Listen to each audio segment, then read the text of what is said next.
So we start off with sine x times cotangent x plus cosine x tangent x. All right. Okay. Now, our goal, and you know what? I think I talked with the other math teachers, and I think we should change this equal sign to an arrow because you guys get the idea that it's some sort of equation that you should be able to solve or cross multiply or do things to both sides. And I'm like, that's not really what a proof is. Okay, so the goal is to get to that thing at the top. All right. Okay, now, what could we replace cotangent with? 1 over tangent. We could do 1 over tangent.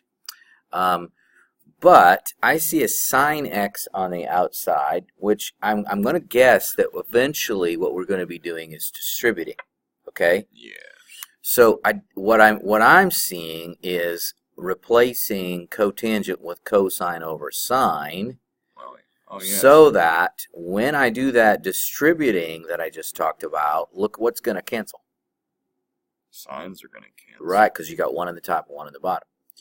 All right, so let's go over here and see what happened. What can we replace tangent with? Cosine over... Well, no. Oh, wait, no, cotangent with sine over cosine. Yeah, sine over cosine, all right? The reverse. All right, so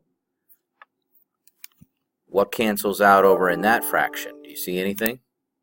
Cosines. So this is what I need you to be able to do is see how to replace the cotangent and the tangent. Okay? Look for what cancels, right? And then when I distribute this to this fraction, just like you said, the signs would cancel, leaving me just cosine x. All right? And then when I take this sign times this sign, I get sine squared. Now, let me ask you a question. Did we get the final goal? We did. So we're done with this proof. That's it. You're finished. So really it's just a game of seeing what equals each other, what doesn't, what checks out. You're right. You're right. Now remember you said something about replacing this with 1 over tangent. That is true. I could have done that, but it wouldn't have gotten me closer to my goal. So you've got to keep the goal in mind so that you can see, okay, this is what I need to get rid of. This is what I don't need to get rid of. Okay? And I should definitely have not used the writing tool here. I should have been smarter than this, so I could have gotten rid of it. So, all right. Yes, because what always kept tripping me up is that I always thought I'd had to be like solving for something, but this is why I want you to watch those videos, because you would see me doing the exact same thing over and over again. So I'm gonna blow this up again, and I am going to. Do you have time to do some more? Do some more? Yeah, like do another one, or do you have to go somewhere? Maybe one more, but okay. It can't be like really excessive though.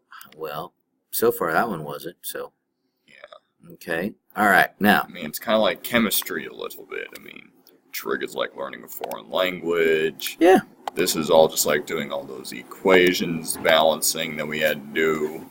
So let's look at 14. Okay, right, 14 was cosine x minus sine x quantity squared. That's what we start with. Now, the goal, all right, I'm going to write that above here. The product. What I want to get to is 1 minus 2 sine x cosine x. That's what I want to get to. All right, now, when you see a binomial that's squared, what do you think most likely to do? Factor it out.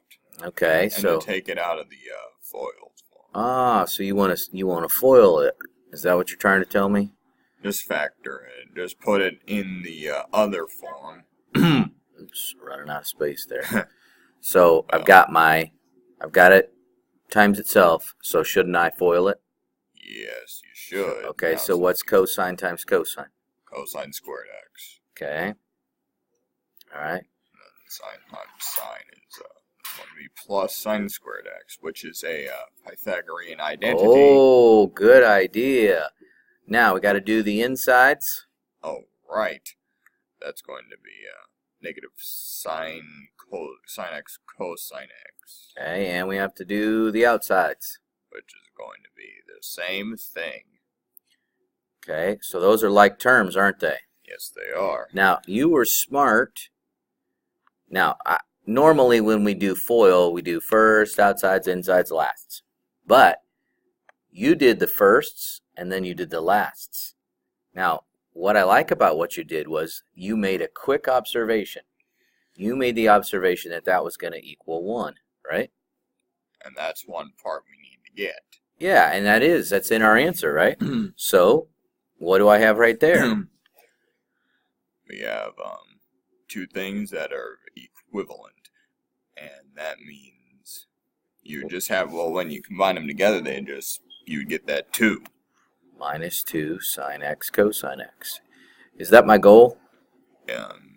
Now it is, yes. Yeah, see, that was the goal, so we're done. There's your proof. So all we had to do was FOIL it, look for what canceled out with the Pythagorean identity, add like terms, we were done. It's just a big game. It is a big game in a way, you know? Like most of mathematics is a giant game. I always tell kids it's a board game, and if you can learn the rules and play by the rules, you win the game. If you can't learn the rules and can't play by the rules, you will lose every time. So, all right, I'll